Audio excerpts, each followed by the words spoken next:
Il est temps. Benoît Dutrisac. Tu veux partir? Pars, la porte est là. La porte à claque, Okay, ça va me revenir. Ça va revenir demain matin à 9h30. Ouais. Isabelle Perron, merci. Merci à vous autres. Puis porte-toi bien. Je ne sais pas ce que tu as à faire aujourd'hui. La journée est grosse. Là. Il y a la qu'est-ce première que tu fais tant que d'Évangéline. Qu'est-ce Ah que... oui? C'est la première d'Évangéline ce soir. Ça fait quasiment 1 an et demi qu'on en parle. La Chélie. pression Ça est... commence à quelle heure? C'est une bonne question. À 8 19h30 ou 8, mais c'est un long spectacle. Eh boy. C'est 2h15 tard. avec Entracte. Ça fait 3 soirs en ligne qu'il y a des sorties. Là. Ouais, apporte ton slip-in. On s'éterne. Tu vas coucher dans le couloir, mais ça va être une grosse journée. Mais oui, parce qu'en plus, il Bon. faut que j'aille refaire mes ongles avant. Là. C'est ça. Là. Il y a des priorités qu'il faut mettre aux bonnes places. Va-t'en. Merci, Isabelle. À demain. Sybelle Olivier prend la relève. Oui, Sybelle, bonjour. salut Benoît. Bon, on va aller joindre Steven Barani, qui est prof agrégé à l'École de développement international et d'études mondiales de l'Université d'Ottawa. Monsieur Barani, bonjour. Bonjour Benoît. Merci. Là, plus tôt cette semaine, là, il faut présenter le sujet. Il y a des documents de l'Agence des services frontaliers. C'est clair qu'on assiste à une augmentation des demandes d'asile entre le 1er janvier et le 1er février 2026 face à la même période l'an dernier. Et on compte aussi une majorité de gens qui arrivent d'Haïti ou des États-Unis, mais d'origine haïtienne. Et on demande l'asile au Canada. Puis je me demandais, M. Barani, quelle est la situation à Haïti? Là? Parce qu'on regarde ce qui se passe, on regarde les symptômes, mais on ne s'attarde pas à la cause, à l'origine. Effectivement, Benoît, la situation en Haïti même demeure très inquiétante. On parle d'une grave crise multidimensionnelle, donc sécuritaire, humanitaire et politique. Sur le plan sécurité, on parle de 1,4 million personnes déplacées à l'interne, 8 000 personnes tuées par les gangs et leurs alliés l'année passée, l'État qui a perdu le contrôle d'une bonne partie de la capitale, etc. Sur le plan politique, le mandat du Conseil présidentiel de transition vient à terme samedi. Il n'y a pas encore de visibilité sur le prochain gouvernement de transition, etc. Donc, la situation est très grave et c'est ça qui pousse les Haïtiens qui sont aux États-Unis, 350 000 Haïtiens aux États-Unis, qui ont reçu le statut de protection temporaire. Donc, c'est ces gens-là qui sont ciblés par la mesure de l'administration Trump pour terminer ce statut-là. Et donc, bien sûr qu'ils veulent pas et ne peuvent pas retourner en Haïti. C'est pour ça que, malgré notre beau climat, ils cherchent la porte d'entrée ici. Vous, M. Barani, pour vous mettre en contexte, là, vous avez mené des missions de recherche sur le terrain en Haïti, mais ça depuis 20 ans. Qu'est-ce qui s'est passé en 20 ans? Comment se fait qu'on a l'impression que les choses ne s'améliorent pas? Oui et non. En fait, pendant ces 20 années, moi-même, j'ai vécu j'ai vu des grandes avancées. Ça va vous surprendre, mais par exemple, j'ai travaillé directement avec la police ainsi que sous la police comme chercheur.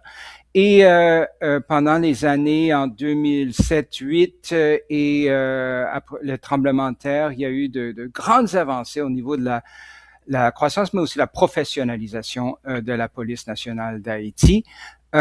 Et aussi, c'était une période d'effervescence pour la société civile, les débats démocratiques, etc. Ça n'a pas été tout perdu après le séisme et sous le gouvernement Martelly, mais avec la descente dans l'enfer, surtout en 2021, avec l'assassinat du feu président Moïse, beaucoup de ces avancées ont été perdues. Donc, il faut faire la part des choses. Ça n'a pas été tout négatif. Par exemple, l'appui que le Canada a donné n'a pas été en vain, mais en ce moment, ils sont vraiment très mal pris, c'est sûr. Et je lisais, selon l'ONU, M. Barani, c'est 90% des gangs, la ville, Port-au-Prince est contrôlée à 90% des gangs. Est-ce que c'est vrai? Oui et non. Le langage utilisé est un peu, comment dirais-je, n'est pas très précis. En fait, les gangs ne contrôlent pas beaucoup de territoires. Peut-être qu'ils contrôlent à peu près 25 ou 30%, mais l'État ne contrôle pas le reste.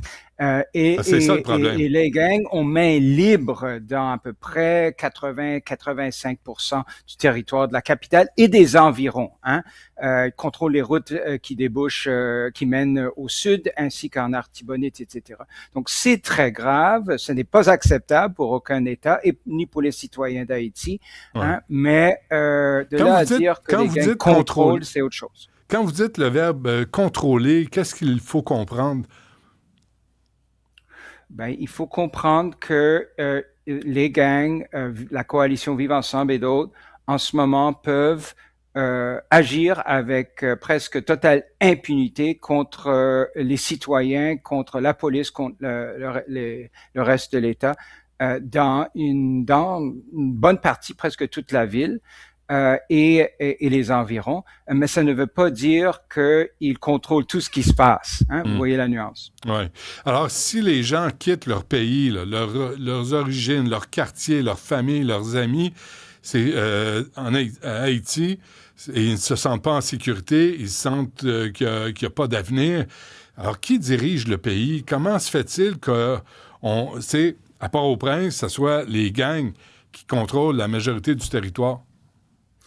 En fait, voilà, une bonne distinction entre contrôle plus ou moins du territoire, comme je l'ai dit, et direction ou gouvernance du pays. Donc, formellement, c'est le Conseil présidentiel de transition qui dirige le pays depuis à peu près avril 2024, avec un gouvernement sélectionné par ce même conseil, dirigé aujourd'hui par le premier ministre Alex Fils-Aimé. Ce qui est en jeu, c'est qu'est-ce qui va se passer d'ici ou dès le 7 février. Le CPT est supposé évacuer la scène publique.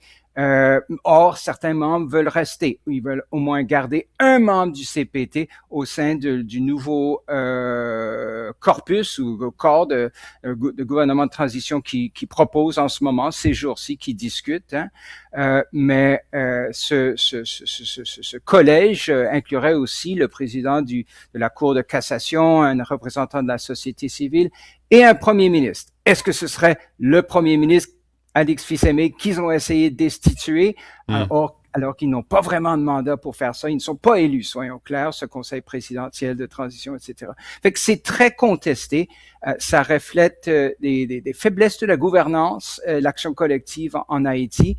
Mais on espère qu'il y aura un résultat favorable pour le pays, bientôt. Qui a nommé ce conseil présidentiel de transition? OK, ça c'est essentiellement sorti de consultations entre les parties prenantes, donc dirigeants des partis politiques, société civile haïtienne et CARICOM, ainsi que des pays comme les États-Unis, le Canada, l'ONU qui était derrière, ou qui appuyait le processus en 2024. Donc, il n'a pas été élu. Donc, on est partie prenante, nous aussi. On doit vivre avec les conséquences de ces choix-là. Mais bon, c'est pour ça qu'il y a tellement d'emphase aujourd'hui sur la quête pour une solution haïtienne. C'est ce qui nous ramène au CPT. Oui, dans 2 jours, là, le 7 février, donc, ce conseil présidentiel de transition va se retirer, si je comprends bien. Quels sont les scénarios possibles? Est-ce qu'on peut tomber dans l'anarchie? Est-ce que Haïti est gouvernable?